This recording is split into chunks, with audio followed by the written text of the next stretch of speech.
Life as We Knew It by Susan Beth Pfeffer. Spring, Chapter 1. May 7. Lisa is pregnant.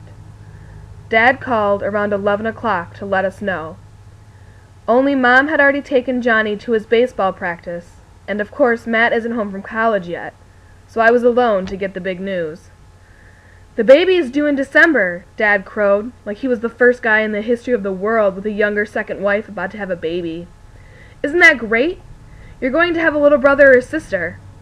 Of course, it's too soon to tell what it's going to be, but as soon as we know, we'll tell you. I wouldn't mind another daughter myself. The first one I had turned out so wonderfully. How'd you like a baby sister?" I had no idea. "When did you find out?" I asked. "Yesterday afternoon," Dad said. "I would have called you right away, but, well, we celebrated. You can understand that, can't you, honey? A little private time for Lisa and me before letting the world know?" "Of course, Daddy," I said. "Has Lisa told her family?" "First thing this morning," he replied. "Her parents are thrilled. Their first grandchild. They're coming for a couple of weeks in July, before you and Johnny visit." "Are you going to call Matt and tell him?" I asked. "Or do you want me to?" "Oh no, I'll call," Dad said. "He's busy studying for his finals. He'll be glad for the interruption." "It's great news, Dad," I said, because I knew I was supposed to. "Be sure to tell Lisa how happy I am for her. And you too, for both of you." "You tell her yourself," Dad said. "Here she is." Dad muffled the phone for a second so he could whisper something to Lisa, and then she took the phone. "Miranda," she said, "isn't it exciting?" "Very," I said. "It's wonderful news. I'm really happy for you and Dad." "I was thinking," she said, "well, I know it's way too soon, and I haven't even discussed this with your father yet, but would you like to be the baby's godmother? You don't have to answer right away, but do think about it, all right?" That's the problem I have with Lisa. Whenever I want to get mad at her or just irritated because she really can be immensely irritating, she goes and does something nice. And then I can understand why Daddy married her. "Of course I'll think about it," I said. "You and Daddy think about it also." "We don't have to give it any more thought," she said. "You should see the glow on your father's face. I don't think he could be any happier." "I couldn't," Dad said, and I could tell from his laughter that he'd grabbed the phone away from Lisa. "Miranda, please say yes. It would mean so much for us, for you to be the baby's godmother." So I said yes. I couldn't exactly say no. After that, we chatted for a while. I told Dad about my last swim meet and how I was doing in school. Mom still hadn't come back by the time I finally got off the phone, so I went online to see what's new with figure skating. The hot topic at Brandon Elrich's fan site is how good his chances are to win Olympic gold. Most people think not very, but a lot of us think he has a real shot at medaling, and ice is slippery and you never know. I think I'd like to take skating lessons again. I've missed it the past couple years. And besides, it'll give me a chance to pick up news about Brandon. He isn't being coached by Mrs. Daly anymore, but I bet she still hears stuff. And maybe Brandon's mother would show up at the rink. When Mom got in, I had to tell her about Lisa. She just said that was nice, and that she knew the two of them wanted children. She and Dad have worked really hard on making it a good divorce. Matt says if they'd work half as hard on their marriage, they'd still be married. I didn't tell her about how I'm going to be the godmother, assuming Lisa doesn't change her mind, which she's more than capable of doing. I feel kind of bad that I'm going to be the godmother, but no one said anything about Matt or Johnny being godfathers. Of course, Lisa and Matt don't get along very well, and maybe 13's too young to be a godfather. I hope Lisa changes her mind, and I won't have to deal with it. May 8. Not the greatest Mother's Day ever. I told Mom a while ago that I'd make dinner, and she decided to invite Mrs. Nesbit. I can't say I was surprised, but I figured if Mom was having Mrs. Nesbit over, I could ask Megan and her mom too. Only when Johnny found out it was going to be me and Mom and Mrs. Nesbit and Megan and Mrs. Wayne, he said that was too many females in one room for him, and he was going to have dinner at Tim's instead. Mom always thinks it's a good idea for Johnny to spend time with Tim and his family because there are 3 boys and Tim's father is around a lot. She said if it was okay with Tim's folks, it was okay with her. I called Megan and told her to bring her history notes with her and we'd study for the test together, and she agreed. which is why I'm so mad at her. If she hadn't said yes, it would be one thing. But she did, and I made enough meatloaf for 5 and salad, and then right before I started setting the table, Megan called and said she had decided to stay on at her church and do something with the youth group. She got the dates mixed up. And her mother didn't feel like coming without her, so it was going to be 2 less for Sunday dinner, and she hoped I didn't mind. Well, I do mind. I mind because I've been looking forward to all of us having dinner together, and to studying with Megan. I also figured Mrs. Nesbit and Mrs. Wayne would be good people for Mom to talk to about Lisa's baby. Mom may not be best friends with Mrs. Wayne, but she's funny, and she would have gotten Mom laughing. Megan is spending so much time at her church. She goes to services every Sunday, and she never used to. And she does stuff with the youth group at least twice a week, and sometimes more. And for all her talking about how she found God, I think all she's found is Reverend Marshall. She talks about him like he's a movie star. I even told her that once, and she said that's how I talk about Brandon, like it was the same thing, which it isn't at all. Lots of people think Brandon is the best skater in the U.S. right now. And besides, it isn't like I talk about him all the time and act like he's my salvation. Dinner was okay, except I overcooked the meatloaf, so it was a little dry. But Mrs. Nesbit's never been shy with the ketchup bottle. After a while, I left her and Mom alone, and I guess they talked about Lisa and the baby. I wish it was summer already. I can't wait to get my driver's license. I also wish I was through studying for my history exam. Boring. But I'd better get back to it. Bad grades, no license. The rules according to Mom. May 11. Got a 92 on the history test. I should have done better. Mom took Horton to the vet. He's fine. I worry a little bit about him now that he's 10. How long do cats live? Sammy told me she's going to the prom with Bob Patterson. I know I shouldn't be jealous, but I am. Not because I like Bob. Actually, I think he's kind of creepy. But because nobody asked me. Sometimes I think no one ever will. I'll spend the rest of my life sitting in front of my computer, posting messages about Brandon Ehrlich and his future in figure skating. I told Megan about Sammy and how she's always getting dates, and she said, well, the reason is there's always a man in Samantha. And after I got over being shocked, I laughed. But then Megan spoiled it by becoming that new preachy Megan. And she went on about how sex before marriage is a sin, and how you shouldn't date just to go out with guys, but because you were serious about making a lifetime commitment. I'm 16 years old. Let me get my learner's permit first. Then I'll worry about lifetime commitments. May 12. I went to bed in a bad mood, and today everything just went worse. At lunch today, Megan told Sammy she was going to go to hell if she didn't repent soon, and Sammy got real mad. I don't blame her. And yelled at Megan that she was a very spiritual person and didn't need any lessons from Megan about what God wanted, because she knew God wanted her to be happy. And if God hadn't wanted people to have sex, he'd have made everybody amoebas. I thought that was pretty funny. But Megan didn't, and the two of them really went at it. I can't remember the last time the three of us had lunch together and enjoyed ourselves. When Becky was still healthy, the 4 of us did everything together. And then, after Becky got sick, we grew even closer. Megan or Sammy or I visited Becky at home or at the hospital almost every day, and called or emailed the others to say how Becky was doing. I don't think I could have made it through Becky's funeral without them. But, ever since then, Sammy and Megan both changed. Sammy started dating all kinds of guys, and Megan got involved with her church. They've both changed so much over the past year, and I seem to be staying who I always was. Here I am, going into my junior year of high school, and these are supposed to be the best years of my life, and I'm just stuck. But the real reason why I'm in a bad mood is because I got into a big fight with Mom. It started after supper. Johnny had gone into his room to finish his homework, and Mom and I were loading the dishwasher, and Mom told me she and Dr. Elliot were going out for dinner tomorrow night.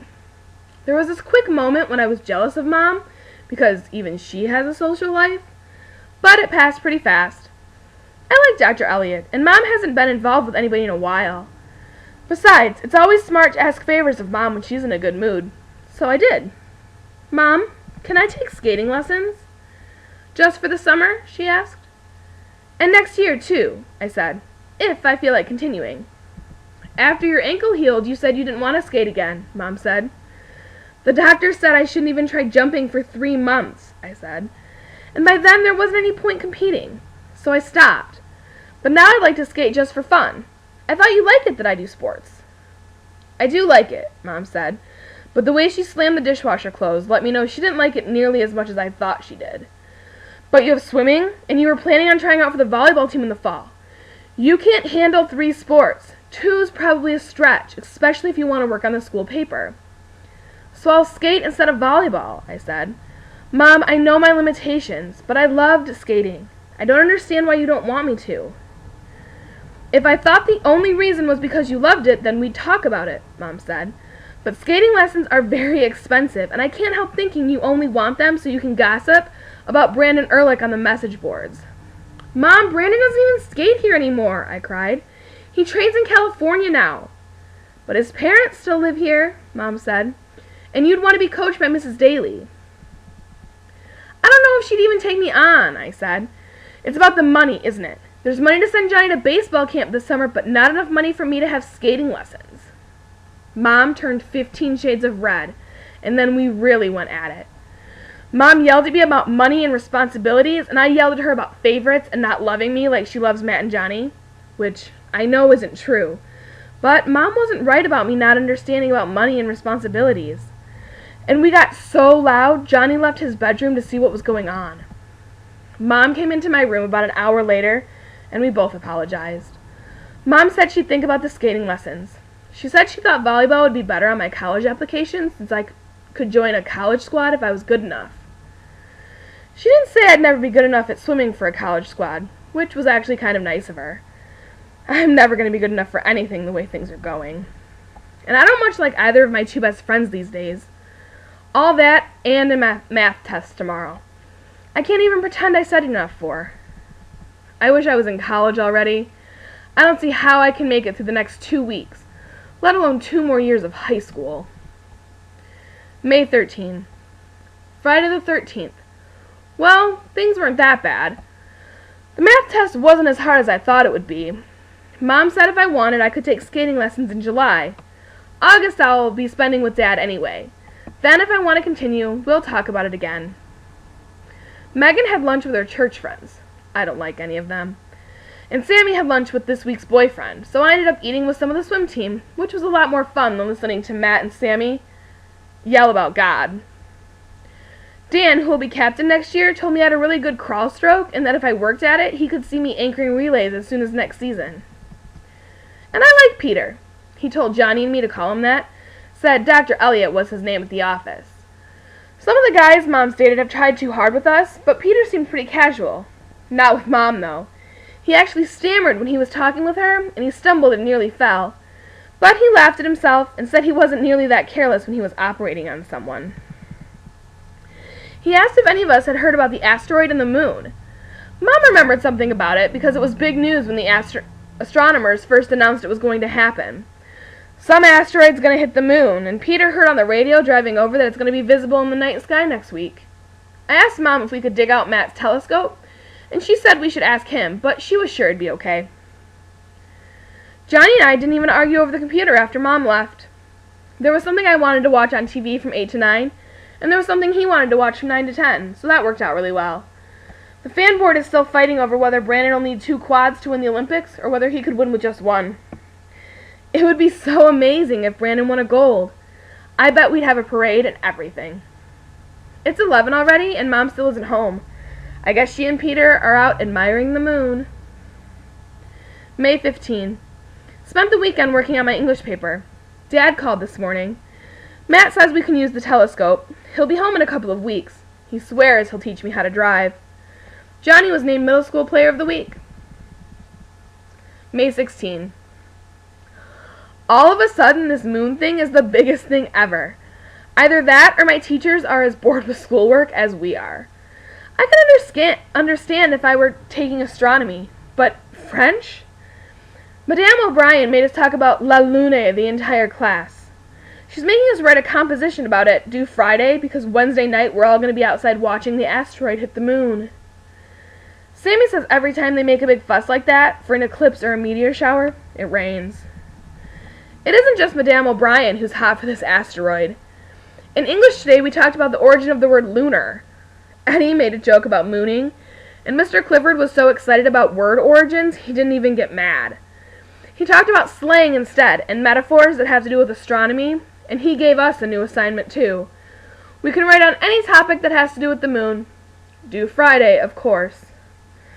I guess Miss Hamish thinks the moon thing is historical, because in history that's what we talked about. How people throughout history have looked at the moon and comets and eclipses. Actually, that was kind of interesting. I never really thought about how, when I look at the moon, it's the same moon Shakespeare and Marie Antoinette and George Washington and Cleopatra looked at.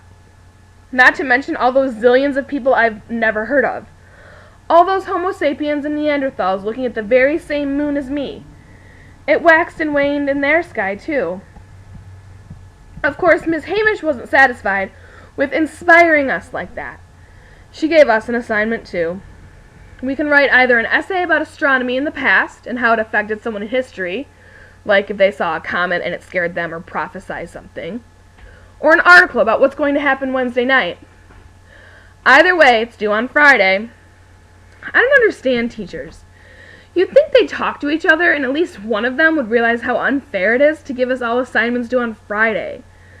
I wouldn't mind if I could figure out how to double up on them, write my history essay and translate it into French, which I could maybe do if my French was good enough, which it isn't. But I don't see how to do 2 for the price of 1, so I think I'll have to write 3 separate papers, and 1 in French, and hand them all in on Friday. I'll be really sick of the moon by then. This moon thing is supposed to happen around 9:30 Wednesday night, and Mom was interested enough that we watched the news tonight. They said asteroids hit the moon pretty often, which is how the moon gets its craters.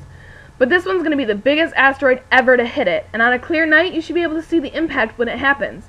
Maybe even with the naked eye, but certainly with binoculars. They made it sound pretty dramatic, but I still don't think it's worth 3 homework assignments. Mom watched the local news too, which she almost never does, because she says it's too depressing and they're predicting a really nice night. Clear skies and temperatures in the low 60s. They said in New York, people are organizing parties for Central Park and on apartment rooftops. I asked Mom if we could have a party, and she said no. But people on our road will probably be out watching, and it'll be like having a block party. I don't know how interesting it's really going to be, but compared to everything else in my life, at least it's something different. May 17. I got an 82 on my math test. There were at least 4 questions I should have gotten right, but made careless mistakes on. I know for a fact that Sammy's mother hasn't looked at a test result of hers in years. And Megan's mom always worried about who Megan hangs out with, but I don't think she cares all that much about her grades. I had to get stuck with the mother who works at home and has plenty of time to check things out and hover and demand to see tests. We didn't have a big fight over it. I did pass, after all. But Mom gave me one of her famous "you shouldn't be so careless" lectures, which I get at least once a week, and sometimes more than that if the mood strikes her. Mom said since I'm prone to carelessness, etc., it might be a good idea if I got a head start on all my moon papers, especially since they didn't have to be about whatever's going to happen tomorrow. She suggested writing about the 1969 moon landing, so I Googled it, and I found out lots of people didn't really care that there were men walking on the moon. They all watched Star Trek, the original, old, lousy special effects, beam me up, Scotty Star Trek. And they were used to seeing Captain Kirk and Mr. Spock hopping around the universe, so real people walking on the real moon wasn't as exciting. I think that's funny. Men were walking on the moon for the very first time in history, and people preferred watching Dr. McCoy say, "He's dead, Jim," for the 1,000th time. I wasn't exactly sure how to turn that into a paper, so Mom and I talked about it, about how fiction can have more power than reality, and how in 1969 there was a lot of cynicism because of Vietnam and the 60s and all that, and there were people who didn't think men were really on the moon and thought it was a hoax. I think I'll do my French paper on what happens tomorrow night, because my French isn't good enough for stuff like hoaxes and cynicism. For English, I'm focusing on how fiction can be more exciting than reality, and for history, I'll focus on how people in the 60s were cynical about what the government told them. I told Mom that Sammy said it was sure to rain tomorrow night, because it always rains when something important is supposed to happen in the sky, and she laughed and said she had never known a more pessimistic 15-year-old. I'll be at Dad's when Sammy turns 16. I have a feeling if she has a party, it'll be all boys, so it probably won't matter. Around 10, something kind of odd happened. I was working on my paper, and Mom was arguing with Johnny about going to bed when the phone rang. We never get calls that late, so we all jumped. I got to the phone first, and it was Matt. "Are you okay?" I asked him. Matt never calls that late, and he pretty much never calls on a weekday night. "I'm fine," he said. "I just wanted to hear your voices." I told Mom it was Matt. Johnny took the kitchen phone, and she used the one in her bedroom. We told him what was going on. I complained about my 3 moon papers, and he told us about what he has left to do at school. Then he and Mom talked about the arrangements for him to get home. This was all perfectly normal stuff, but it didn't feel right.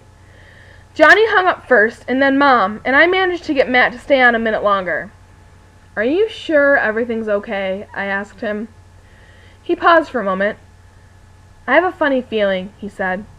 "I guess it's this moon business."